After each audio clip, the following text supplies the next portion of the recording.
అందరికీ నమస్కారం. మీకు ముందుగా అనిల్ చెప్పినట్టు నేనంత గొప్పవాడినేమీ కాను. మీలాగే ఒక సాధారణమైన శివభక్తుడిని మాత్రమే. నేను మొదటిసారిగా పబ్లిక్‌ని అడ్రెస్ చేస్తూ మాట్లాడుతున్నా కాబట్టి తడబాట్లుంటే ఏమనుకోకండి.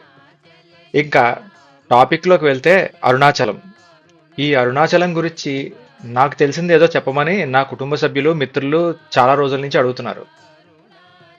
కానీ నేను చెప్పడానికి నిరాకరించాను. దానికి అనేక కారణాలు. అయితే నేను చెప్పకూడదు అనుకోవడానికి ముఖ్యమైన కారణం మాత్రం ఒకటుంది. అదేంటంటే అర్హత. అసలు అరుణాచలం అనే క్షేత్ర ప్రస్తావన మనిషి జన్మ ఎత్తిన వారికి కూడా సాధారణంగా తెలియనే తెలియదు. తెలిసినా అర్థం అవదు. దీని గురించి తెలుసుకోవడానికి అనేక లెక్కలేనన్ని జన్మల సాధన ఉంటే తప్ప తెలియదన్నది వాస్తవం. దీనికి అనేక ప్రమాణాలు కూడా ఉన్నాయి. ఇలాంటి అరుణాచలం గురించి నేను చెప్పడమా? నాకున్న అర్హత ఏంటి అని నేను చాలా కాలంగా ఆలోచించగా నాకున్న అర్హత 2 పాయింట్స్‌గా అరుణాచలేశ్వరుడే స్ఫురింపజేశాడు. మొదటిది మా గురువుగారి అనుగ్రహం. ఆయన అనుగ్రహం వల్లే నేను అరుణాచలం గురించి తెలుసుకున్నా. రెండవది నాకు తెలిసిన అరుణాచల క్షేత్ర విషయాలు ప్రతి ఏటా స్నేహితులతో కలిసి వాళ్ళని అరుణాచలం తీసుకువెళ్ళి చిత్తశుద్ధితోటి అక్కడ అరుణాచలం విషయాలు తెలియపరచడం. ఎప్పుడైతే ఈ 2 ఆలోచనలు నాకు వచ్చాయో నేను అరుణాచలం గురించి చెప్పొచ్చని నిర్ణయించుకున్నాను. సో అరుణాచలం గురించి నాకు స్వల్పంగా తెలిసింది మీకు తెలియచేస్తాను. డిస్కషన్ స్టార్ట్ చేసే ముందు మీకు ఒక విషయం చెప్పి స్టార్ట్ చేస్తా. అరుణాచలం గురించి అప్పటి మహర్షుల నుంచి ఇప్పటి గొప్ప ఆధ్యాత్మికవేత్తలు, గురువుల వరకు చాలా మంది అనేక అంశాలు చెప్పి ఉన్నారు. నేను మీకు మాక్సిమం అరుణాచల క్షేత్రాన్ని కొత్త కోణంలో చెప్పే ప్రయత్నం చేస్తాను. అంటే ఎక్కడ ఏ ప్రదేశాలు చూడాలి, ఏమేమి కార్యక్రమాలు చేయాలి అనే అంశాల మీద కాకుండా మెయిన్ ఫోకస్ అంతా ఎసెన్స్ ఆఫ్ అరుణాచలం అంటే అరుణాచల క్షేత్ర విశిష్టతనే సెంట్రల్ పాయింట్ గా డిస్కస్ చేస్తాను. నేను మీకు ఇచ్చే గ్యారంటీ ఏంటంటే ఈ వీడియో పూర్తిగా మీరు వినేసరికి మీకు ఖచ్చితంగా అరుణాచలం మీద ఉన్న గురి, నమ్మకం రెట్టింపు అవుతుంది. అంతేకాదు మీరు అరుణాచలేశ్వరుడికి ఏమడగాలో కూడా స్పష్టమవుతుంది. కాబట్టి కాస్త ఓపికగా వినమని రిక్వెస్ట్ చేస్తున్నాను. ముందుగా మనం అరుణాచల ప్రస్తావన పురాణాల్లో ఏమని చెప్పబడిందో బ్రీఫ్గా తెలుసుకుందాం. వేదాల ప్రకారం శివుడు లింగ రూపంలో ఆవిర్భవించాడని మనకు తెలుసు. ఇది మనకి శ్రీ రుద్రం నమ్మకంలోని ధ్యాన శ్లోకం ద్వారా తెలుస్తోంది. ఆ శ్లోకం ఏమంటుందంటే ఆపాతాళ నభస్థలాంత భువన బ్రహ్మాండమావిస్ఫురత్ జ్యోతిస్ఫాటికలింగ మౌళి విలసత్ పూర్ణేందు వాంతామృతై అస్తోకాప్లుతమేకమీశ మనిషం రుద్రాను వాకాన్ జపన్ ధ్యాయేత్ ఈప్సిత సిద్ధయేత్ ద్రౌపదం విప్రోపి శించేత్ శివం. అంటే మొత్తం శ్లోకం నేను ఇక్కడ వివరించను కానీ ఈ శ్లోకానికి సంబంధించి 2 పాయింట్స్ మనకు చెప్తాను. ఆపాతాళ నభస్థలాంత అంటే పాతాళం నుంచి ఆకాశం దాకా లింగ రూపంలో ఆవిర్భవించాడు అని అర్థం. రెండో పాయింట్ ధ్యాయేత్ ఈప్సిత సిద్ధయేత్, అలా ధ్యానం చేస్తే అలా ఆవిర్భవించిన శివుణ్ణి సకల ఈప్సితాలు సిద్ధిస్తాయి, అంటే అన్ని రకాలైన కోరికలు తీరతాయని ఆ ధ్యానంలో మనం శివలింగాన్ని ఇలా భావించాలని చెప్పే శ్లోకమే ఈ ధ్యాన శ్లోకం. ఇక పురాణాల విషయానికి వస్తే అరుణాచలం గురించి కొద్దిగా శివపురాణంలోను, వివరముగా స్కాంద పురాణంలోనూ చెప్పబడింది. బ్రహ్మ విష్ణువులు ఎవరు గొప్ప అని ఒకరితో ఒకరు గొడవపడి యుద్ధం చేసుకుంటున్న సమయంలో వారిని నిగ్రహించడానికి జ్యోతిస్తంభంగా ఆ మహాదేవుడు ఆవిర్భవించిన విషయం మనకి తెలిసిందే. మరి ఇలా లింగాకృతిగా శివుడు ఏ ప్లేసులో వ్యక్తమయ్యాడన్న ప్రశ్నతో శివపురాణాన్ని పరిశీలించగా అక్కడ ఇలా చెప్పబడి ఉంది. అలాగే స్కాంద పురాణంలో కూడా ఇదే మాటని ఇలా చెప్పబడి ఉండడం మనం చూడొచ్చు. ఇక్కడ ఈ 2 స్క్రీన్ షాట్స్ లోనూ కూడా ఉన్నది ఏంటంటే ఏ చోట అయితే లింగ స్వరూపముగా శివుడు ఆవిర్భవించాడో ఆ ప్రదేశమే ఇప్పుడు మనం డిస్కస్ చేసుకునే అరుణాచలం. అంతేకాదు ఇంకో ముఖ్యమైన విషయం, లింగోద్భవం జరిగిన తర్వాత బ్రహ్మ విష్ణువులతో కలిసి ఇతర దేవతలు శివుణ్ణి పూజించిన రోజే శివరాత్రి. ఇందాక శ్లోక వివరణలో చెప్పినట్టు ధ్యానం, భావన అందరికీ కుదరచ్చు, కుదరకపోవచ్చు. కానీ మనకున్న అదృష్టం ఏంటంటే ఈ మహాశివలింగాన్ని అరుణాచలంలో అరుణగిరిగా డైరెక్ట్గా చూడొచ్చు. ఈ పురాణాల్లో చెప్పబడిన లింగోద్భవం ద్వారా మనం తెలుసుకునే ముఖ్యాంశాలు కొన్ని ఉన్నాయి. లింగరూపంగా వచ్చిన శివుడు ముందుగా చేసిన పని బ్రహ్మ విష్ణువుల అహంకారం అణచడం, తద్వారా జ్యోతిగా జ్ఞానాన్ని ప్రసాదించి వారి వారి విధులను నిర్వహించేలా చేయడం. ఇప్పుడు ఇదే పురాణిక్ ఆస్పెక్ట్ ని శివరాత్రి కోణంలో మనం చూస్తే అర్ధరాత్రి చిమ్మ చీకటి అంధకారంలో ఆయన జ్యోతిగా లింగరూపంగా వచ్చి, అంటే అహం అనే అంధకారంలో ఉన్న మనకి జ్ఞానాన్ని ఇవ్వడానికి శివుడు జ్యోతిగా ఆవిర్భవించాడు. కాబట్టి ఆ లింగ రూపమే మనం ఇప్పుడు చూస్తున్న అరుణగిరి. ఆ జ్యోతి మనకి జ్ఞానాన్ని ఇవ్వగలిగిన అరుణాచల క్షేత్రం. అందుకే శివరాత్రి అంత ప్రత్యేకం. జన్మకో శివరాత్రి అంటారు. అసలు అరుణాచల క్షేత్ర విశిష్టత శివుడు పార్వతీదేవిని గౌతమ మహర్షి అని అడిగి తెలుసుకోమని చెప్పినట్టు స్కాంద పురాణం ద్వారా తెలుస్తోంది. ఆయన గౌతముడినే ఎందుకు ఎంచుకోవాలి? నేను ఇందాక చెప్పినట్టుగా అర్హత. అరుణాచలం గురించి పరమశివుడు ఆ గౌతమ మహర్షి ద్వారా అరుణాచలేశ్వరుడిగా తెలియబడాలనుకున్నాడు. ఎందుకంటే గౌతముడు అంత గొప్ప శివభక్తుడు మరి. అందుకే ఆది శంకరాచార్యుల వారు కూడా శివపంచాక్షరి చేసినప్పుడు వశిష్ఠ కుంభోద్భవ గౌతమాది మునీంద్ర దేవార్చిత శేఖరాయ అంటారు. ఈ గౌతముడి చరిత్ర గురించి నేను ఎలాబొరేట్ చెయ్యను, కానీ 2 విషయాలు చెప్తాను. కేవలం గౌతముడి కోసం ఒక జ్యోతిర్లింగం ఆవిర్భవించింది, అదే త్రయంబకేశ్వరం. అలాగే ఆయన శివుడిని ప్రార్థన చేయగా వచ్చిన నదే గౌతమి, ప్రస్తుత గోదావరి. అక్కడ ఒక బ్యారేజ్ కట్టిన సర్ ఆర్థర్ కాటన్ ని ఇన్నాళ్లు గుర్తుపెట్టుకుంటే, మరి ఆ గోదావరి తెచ్చిన గౌతముడిని మనం ఇంకేం చెయ్యాలి? పూజించాలి, కనీసం పిల్లలకైనా చెప్పాలి. కాబట్టి మనం మన భారతీయ ఋషుల గురించి తెలుసుకోవాల్సిన అవసరం ఎంతైనా ఉంది. శివుడు అరుణాచల క్షేత్రం విశిష్టతతో పాటుగా అక్కడ శివుణ్ణి పూజించే విధానం మొదలు ఆలయ విధి కైంకర్యాలతో సహా ఏర్పాటు చేయమని గౌతమ్ మహర్షిని ఆదేశించినట్లు తెలుస్తోంది. అందుకే అరుణాచలం వెళ్ళినప్పుడు తొందరగా మనపై శివానుగ్రహం కలగడానికి గౌతమ్ మహర్షి చెప్పిన ఈ ప్రత్యేకమైన శివనామాలు చదవడమో లేదా వినడమో చేయాలి. ఇప్పుడు లింగరూపం దాల్చిన శివుడు అరుణగిరి అని మనం కన్ఫర్మ్ చేసుకున్నాం కదా. అసలు ఈ అరుణగిరి ఎంత పురాతనమైనదో మనకి గౌతమ్ మహర్షి ఇలా చెప్పారు. ఈ గిరి కృతయుగంలో కొన్ని యోజనాల పాటు పెద్ద అగ్నిరూపం దాల్చి జ్యోతిగా ప్రకాశించేది. అదే త్రేతాయుగానికి వచ్చేసరికి ఈ గిరి మణిమాణిక్యాలతో తలతలా మెరుస్తూ ఉండేది. ద్వాపర యుగానికి వచ్చేసరికి బంగారం గిరి అంటే గోల్డెన్ మౌంటైన్ లా ఉండేది. ప్రస్తుత కలియుగంలో మనం ఇప్పుడు చూస్తున్నట్టు రాళ్లతోటి చెట్లతోటి ఈ గిరి దర్శనమిస్తోంది. అదే ప్రెజెంట్ కాలంలో అంటే ఈ అరుణగిరి ఎంత ఓల్డెస్టో జియాలజీ సైంటిస్ట్స్ అక్కడ ఉన్న రాళ్లను తీసుకెళ్లి టెస్ట్ చేశారు. వారు ఈ అరుణగిరి హిమాలయాల కన్నా ఓల్డెస్ట్ అని, అప్రాక్సిమేట్ గా 2 to 3.5 బిలియన్ ఇయర్స్ ఏజ్ ఉండొచ్చని అంచనా వేశారు. యుగ యుగానికి మానవుడికున్న దైవనిష్ట ఉపాసనా బలం తగ్గిపోవడంతో ఆ శివుడు మనపై కరుణతో ఎప్పటికప్పుడు తన రూపాన్ని మార్చుకుంటున్నాడని మనకి దీని ద్వారా అర్థమవుతోంది. అన్ని యుగాల్లోనూ కామన్ పాయింట్ ఏంటంటే ఆ గిరికి చేసే ప్రదక్షిణమే. దేవతల నుండి నేటి మనలాంటి భక్తుల వరకు ఈ ప్రదక్షిణ చేయడం అరుణాచలంలో ముఖ్యమైన అంశం. ఈ గిరి ప్రదక్షిణ ఇంపార్టెన్స్ మాటల్లో చెప్పలేంది. దీని గురించి తెలుసుకోవాలంటే ఒక్కసారి మీరు వెళ్ళి అరుణాచల గిరి ప్రదక్షిణం చేసి రండి. ఆ తర్వాత ఎప్పుడు మళ్ళీ వెళ్దామా అని మనసు లాగుతూ ఉంటుంది. గిరి ప్రదక్షిణ 14 కిలోమీటర్లు ఉంటుంది. పెద్దగా నియమాలు ఉండవు. ముఖ్యమైన 2 అంశాలు ఏంటంటే, ఒకటి ప్రదక్షిణలో మనకి కుడివైపు గిరి ఉండేలా చూసుకోవడం, అంటే రోడ్డుకి లెఫ్ట్ సైడ్ మాత్రమే నడవాలి ప్రదక్షిణ చేసేటప్పుడు. ఇంకా రెండవది, దారిలో మనకి ఎదురయ్యే 8 శివలింగాలు. అస్సలు వీటిని విడిచిపెట్టకుండా దర్శనం చేసుకుంటూ గిరి ప్రదక్షిణం చేయడం చాలా ఇంపార్టెంట్. శివుడు తత్వం 8 సంఖ్యతో ముడిపడి ఉంటుంది. ఇక్కడ 8 లింగాలు కూడా ఆ తత్వానికి సింబాలిజం. అలాగే ఒక్కొక్క శివలింగానికి ఒక్కొక్క ప్రత్యేకత ఉంది. దీని గురించి కుదిరితే ఇంకో వీడియోలో డిస్కస్ చేసుకుందాం. ఈ గిరి ప్రదక్షిణ గొప్పదనం అనేక మంది ఋషులు తెలియజేశారు. కానీ ఇందులో ప్రముఖంగా ఎలాబొరేటెడ్ గా గిరి ప్రదక్షిణం మీద తన తపశ్శక్తి అంతా ధారబోసి తెలుసుకున్న జ్ఞానాన్ని అంతా అగస్త్య మహర్షి లోకానికి ధారబోశారు. గిరి ప్రదక్షిణ గురించి అగస్త్య శిష్య పరంపరతో పాటు అనేక మంది సిద్ధులు ఇలా చెప్తారు. అసలు గిరి ప్రదక్షిణ అన్న మాట పక్కన పెడితే ముందు అరుణాచలం గురించి కూడా ఆలోచించరు. ఒకవేళ వచ్చిందంటే వారికి పూర్వజన్మల సుకృతం. దీన్ని బట్టి మనం అరుణాచలం గురించి తెలుసుకోవాలన్నా, వెళ్లాలన్నా, గిరి ప్రదక్షిణ చెయ్యాలన్నా మన ఆధ్యాత్మిక బ్యాంక్ అకౌంట్ ఏమాత్రం ఉంటే చేయగలమో తెలుసుకోవచ్చు. అంతేకాదు అగస్త్య మహర్షి కేవలం గిరి ప్రదక్షిణ గురించి 1008 వాల్యూమ్స్తో 108 గ్రంథాలు రచించారు. ఒక్కొక్క గ్రంథంలోనూ 1008 చాప్టర్స్ చప్పున ఉంటాయి. వీటిలో 1,08 రకాల పద్ధతుల్లో గిరి ప్రదక్షిణం చేసే విధానాలు వివరించారు. దీన్ని బట్టి అక్కడున్న అరుణగిరి ఎంత గొప్ప విశిష్టత కలిగి ఉన్నదో మనం అర్థం చేసుకోవచ్చు. ఇప్పటిదాకా పురాణాలు, మహర్షులు అరుణాచలం గురించి, గిరి ప్రదక్షిణం గురించి ఏం చెప్పారో మనం బ్రీఫ్ గా తెలుసుకున్నాం కదా.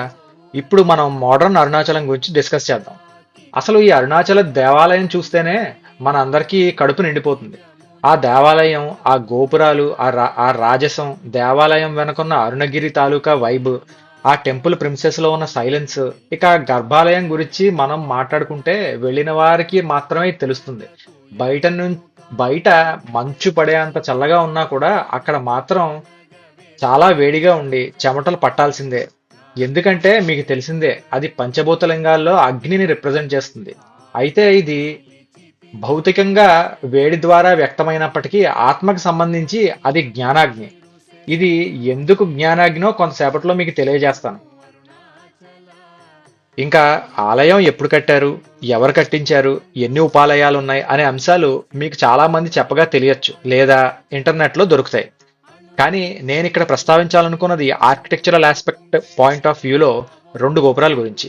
మొదటిది వల్లాల గోపురం, రెండోది నార్త్ సైడ్ ఉన్న అమ్మని అమ్మన్ గోపురం. ఈ వల్లాల గోపురం కట్టించింది వీర వల్లాల మహారాజు. ఈయన 13th సెంచరీకి సంబంధించిన వాడు.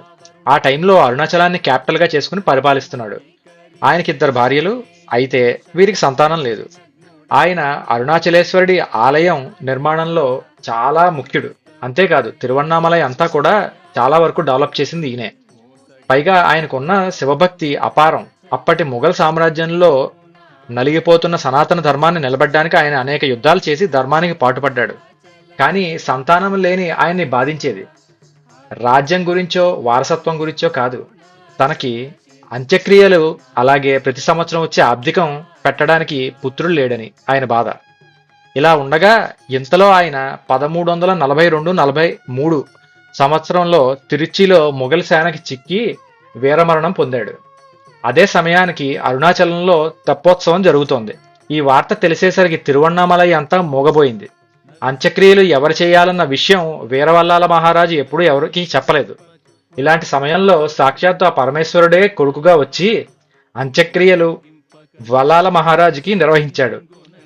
అలా ఇప్పటికి సుమారు 700 సంవత్సరాలుగా అంత్యక్రియలు ఆబ్దికం నిర్వహిస్తూనే ఉన్నాడు. అరుణాచలేశ్వరుడు అమ్మవారు అపిత కుచాంబతో కలిసి ఉత్సవమూర్తులుగా పల్లికొండ పట్టు అనే ప్రాంతానికి వెళ్లి అరుణాచలేశ్వరుడు పుత్రుడిగా విధిగా ఆబ్దికం పెట్టి తిరిగి అరుణాచలం చేరుకుంటాడు. ఈ వీరవల్లాలని చరిత్ర 2002లో ఇండియన్ ఎక్స్ప్రెస్ లో కూడా పడిందంటే ఆయన సాధించిన ఘనత ఎలాంటిదో మనం తెలుసుకోవచ్చు.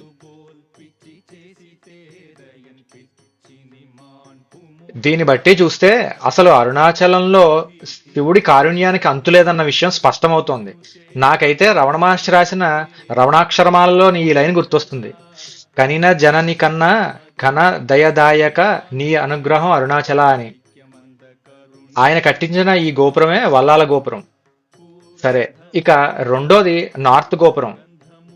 ఇది అమ్మని అమ్మన్ గోపురం అంటారు. వల్లాల మహారాజు ఆధ్వర్యంలో ఆలయానికి సంబంధించిన మరమ్మతులు, కట్టడాలు జరిగాయి. కానీ నార్త్ గోపురం నిర్మాణంపై ఆయన మాత్రం శ్రద్ధ పెట్టేవాడు కాదు. ఇదే విషయం ఆయన భార్య అడగ్గా దీన్ని కట్టించే కార్యం ఒక సిద్ధురాలి ద్వారా జరుగుతుంది అని చెప్పేవాడు. ఆవిడ అమ్మని అమ్మన్. ఈవిడ మహాశివభక్తురాలు, పైగా తన పూర్వజన్మ గురించి కూడా తెలిసిన సిద్ధురాలు. ఈమె నార్త్ గోపురం కట్టించడానికి పడిన కష్టాలు అన్నీ ఇన్ని కాదు. ఆమె తిరువన్నామలైలో ప్రతి ఇల్లు తిరిగి వచ్చిన డబ్బుతో గోపుర నిర్మాణం చేయాలనుకుంది. ఎవరైతే డబ్బు ఇవ్వలేదో వారి ఇనుప్పెట్టలో ఉన్న డబ్బు మొత్తాన్ని కాణీతో సహా చెప్పేసేది. దాంతో ఇవ్వనన్నవారు ఆశ్చర్యంతోనో లేదా భయంతోనో డబ్బు ఇచ్చేసేవారు. ఇలా 7 అంతస్తుల దాకా ఆ వచ్చిన డబ్బుని వినియోగించి గోపురం కట్టించింది. మళ్ళీ 8వ అంతస్తు కట్టడానికి డబ్బు కొదువైన రోజుల్లో ఆమె శివుడి కోసం తపస్సు చేసి ఇంకో సిద్ధిని సాధించింది. ఈసారి ఆమె చేత్తో విభూది ఇస్తే అది బంగారంగా మారేది. ఆ విభూది ఆమె గోపురానికి కట్టే పనివారికి ఇవ్వగా అలా ఆ గోపుర నిర్మాణం పూర్తయింది. నేను ఏదో పుస్తకాల్లో కథలు చెప్తున్నాను అనుకోకండి. ఇక్కడ ఫోటోలో చూపిస్తున్నాను కదా, ఆయనే వీరవల్లాల మహారాజు. మనకు ఆలయం ఎంట్రన్స్ లోనే రైట్ సైడ్ ఉంటారు ఈయన. అలాగే ఇక్కడ ఈ ఫోటోలో చూపిస్తున్నది అమ్మని అమ్మన్ వారి సమాధి. చూశారు కదా. ఈ అరుణాచలేశ్వరుడి కారుణ్యానికి ఈ మధ్యకాలంలో జరిగిన 2 ఉదాహరణలు మాత్రమే ఇవి. ఇలాంటి నిదర్శనాలు అరుణాచలం విషయాన్ని చెప్పడానికి ఈ జన్మ సరిపోదు. ఇక ఆలయం గురించి మనం కొంత తెలుసుకున్నాం కదా. అసలు అరుణాచలేశ్వరుణ్ణి ఏం కోరుకోవాలి, గిరి ప్రదక్షిణ ద్వారా మనకు వచ్చే ఫలితం ఏంటి, అవి ఇప్పుడు మనం తెలుసుకుందాం. అరుణాచలం వెళ్ళినప్పుడు ప్రత్యేకించి ఏమీ కోరుకోక్కర్లేదు. వారంలో ఏ రోజు గిరి ప్రదక్షిణ చేస్తే ఏ ఫలితం వస్తుందో ఇక్కడ ఉన్న ఈ ఫోటోలో చూపిస్తున్నాను. అయితే కేవలం మెటీరియల్ డిజైర్స్ కోసం వచ్చే వారికి అరుణాచలాన్ని సద్వినియోగం చేసుకోవడం రాదనే చెప్పాలి. ఎందుకంటే ఎగ్జాంపుల్కి ₹1,00,00,000 ఇస్తాను తిరిగి ఇవ్వక్కర్లేదు అన్న వ్యక్తి దగ్గరికి వెళ్ళి రూపాయి అప్పుగా అడగడం ఎంత అవివేకమో, అరుణాచలేశ్వరుడి దగ్గరికి వెళ్ళి మామూలు కోరికలు కోరుకోవడం కూడా అంత అవివేకం. అసలు అరుణగిరి అన్న ఆలోచనతోనే ఎన్నో జన్మల సాధనతో రాని వేదాంత అర్థం కొద్ది కొద్దిగా జ్ఞాన రూపంలో మనకి ప్రచోదయం అవుతుంది. అలాని ప్రాపంచిక కోరికలు, మెటీరియలిస్టిక్ డిజైర్స్ కోరుకోవద్దని కాదు, అది ధర్మబద్ధం అయితే కోరుకోవచ్చు. అరుణాచలం గురించి చెప్పుకుని రమణ మహర్షి గురించి కొంత ఫిలాసఫీ గురించి చెప్పుకోకపోతే నేను అరుణాచలం గురించి కంప్లీట్ చేసినట్టు కాదు. అయితే రమణ మహర్షి గురించి మన అందరికీ తెలిసిందే. ఆయన గురించి కొన్ని వందల పుస్తకాలు ఫారినర్స్ రాశారు. మనకు ఆయన జీవిత చరిత్రని ప్రముఖ ప్రవచనకారులు చెప్పినవి అందుబాటులో కూడా ఉన్నాయి. కాబట్టి రమణ మహర్షి అరుణగిరి గురించి చెప్పిన మాటలతో ఈ వీడియోని కంక్లూడ్ చేస్తాను. ఆయన ఈ గిరి ప్రదక్షిణ గొప్పదనం గురించి ఇలా చెప్పారు. భగవంతుడు సచ్చిదానంద స్వరూపుడు, అది మనకు తెలిసిందే. సత్ అంటే సత్యం, ఆ సత్యానికి ఫిజికల్ ఫామ్ అరుణగిరి. కాబట్టి ఆ సత్ అంటే సత్యానికి దగ్గరగా ఉండడం, ఆలోచించడం కూడా సత్సంగమే అవుతుంది. కానీ అరుణాచలంతో సత్సంగం చేయడానికి మార్గం మాత్రం గిరి ప్రదక్షిణ మాత్రమే. అలాగే మెటీరియలిస్టిక్ డిజైర్స్ తో గిరి ప్రదక్షిణం చేసే వారికి కూడా అరుణాచలం ఎంతో ఉపయోగపడుతుంది. ఎందుకంటే ఆ అరుణాచల కొండ జ్ఞానాగ్ని. కాబట్టి దాని చుట్టూ తిరిగేటప్పుడు మనసుకున్న ఒక్కొక్క చెడు లక్షణము, గత జన్మ తాలూకా వాసనలు కాలిపోతాయి. ఎలాగైతే తడికట్ట కూడా పొయ్యిలో పెడితే నీరెండిపోయి ఒకానొక సమయంలో కట్టె కాలిపోతుందో అలాగే. అందుకే కొండ చుట్టూ ప్రదక్షిణ చేసేవారు ముందుగా వివిధ ఆలోచనలతో శ్రద్ధగా చేయకపోయినా, లేదా ఏదో కోరికతో చేసినా ప్రదక్షిణ ఫలించలేదు అని చెప్పడానికి లేదు. కానీ ఈ గిరి ప్రదక్షిణ చేయగా చేయగా చిన్నపిల్లవాడు తన శరీర ఎదుగుదలని గమనించుకోలేనట్టే మనసుకున్న ఒక్కొక్క చెడు లక్షణం, వాసన మొదలైనటువంటివి ఒక్కొక్కటిగా విడిపోతాయి అని కంక్లూడ్ చేశారు రమణ మహర్షి. రమణ మహర్షి చెప్పిన ఈ మాట నా విషయంలో స్పష్టంగా ఎక్స్పీరియన్స్ చేశాను. నా మొదటి గిరి ప్రదక్షిణానికి నేను చేసిన 7వ గిరి ప్రదక్షిణానికి ఉన్న డిఫరెన్స్ నేను ఇప్పుడు ఎక్స్ప్లెయిన్ చేయలేను. కానీ సింపుల్గా చెప్పాలంటే జ్ఞాన ఆర్జన కోసం మాత్రమే ప్రతి ఏటా అరుణగిరి ప్రదక్షిణానికి నేను అరుణాచలం వెళ్తున్నాను. కాబట్టి అరుణాచలం అన్న ఆలోచన వచ్చినప్పుడు, లేదా అరుణాచలం మనం వెళ్ళినప్పుడు మనకి కావాలి అని కోరుకోవాల్సింది ముఖ్యంగా జ్ఞానం. జ్ఞానం ద్వారా మోక్షం సిద్ధిస్తుందన్న విషయం మనకి తెలిసిందే. కానీ ఆ జ్ఞానం ఇవ్వగలిగిన శక్తి మాత్రం భూమి మీద మొదటి స్థానంలో అరుణాచలం ఉంటుంది అని చెప్పడం అతిశయోక్తి కాదు. దీనికి శివుడు చెప్పిన మాటే ఆధారం. దర్శనాత్ అభ్రసదసి, జననాత్ కమలాలయే, కాశ్యాంతు మరణాన్ ముక్తి, స్మరణాత్ అరుణాచలే అని చెప్పాడు శివుడు. అంటే చిదంబరం వెళ్ళి దర్శనం చేసుకుంటే మోక్షం ఇస్తాను అన్నాడు. అలాగే కమలాలయంలో పుడితే చాలు మోక్షం ఇస్తాను అన్నాడు. కాశీకి వెళ్ళి చచ్చిపోతే మోక్షం ఇస్తాను అన్నాడు. ఇవన్నీ కూడా దర్శనం కానీ, పుట్టడం కానీ, చావు కానీ ఇవన్నీ మన చేతుల్లో ఉంటాయా ఉండవా అనేది మనం చెప్పలేం. ఎందుకంటే దర్శనానికి తత్వం తెలియాలి, ఫిలాసఫీ. పుట్టుక చావులు మన చేతిలో ఉండవు. స్మరణాత్ అరుణాచలం అని చెప్పినప్పుడు కూడా మనం చేసుకోలేకపోతే మనం ఎంత దురదృష్టవంతులమో మీరు ఆలోచించండి. కేవలం స్మరణ చేత మన మనసును మార్చి మనకి ముక్తినివ్వగలిగే శక్తి సామర్థ్యాలు ఉన్న ఏకైక క్షేత్రం అరుణాచలం. కేవలం స్మరణ చేత ముక్తినిస్తానని ఆ రోజు ఋషులకి ఆ పరమశివుడు మాట ఇచ్చాడు. ఇక మనదే ఆలస్యం. వీలున్నప్పుడల్లా, గుర్తొచ్చినప్పుడల్లా అరుణాచల శివ అనే నామాన్ని చెప్పుకుందాం. దానికి మించింది ఏమీ లేదు. రమణులు చెప్పినట్టుగా మనసు యొక్క బలహీనతలు, అవలక్షణాలు మరియు వాసనలు తీసేయగల శక్తి ఉన్న క్షేత్రం. అంటే ముందుగా అహం అంటే ఇక్కడ కేవలం అహంకారం అని కాదు. అహం అంటే నేను, నాది అన్న భావన కూడా. ఈ అహం అన్న భావనని తీసేసి మనసుని సద్మార్గంలో పెట్టి మనోలయం చేయగలిగే గొప్ప ఔషధం ఈ అరుణాచలం. అందుకే మహాశ్మశానం కాశీపట్టణం అయితే మనోశ్మశానం ఈ అరుణాచలం. సో ఇదండి నాకు తెలిసిన అణువంత అరుణాచల మహత్యం. ఈ వీడియో మీకు ఉపయోగపడుతుందని ఆశిస్తూ నా చేత ఈ మాటలు చెప్పించిన అరుణాచలేశ్వరుడికి నమస్కారాలు చెప్పుకుంటూ మీ అందరికీ నమస్కారం చెప్తూ సెలవు. మీ సిఎస్జి.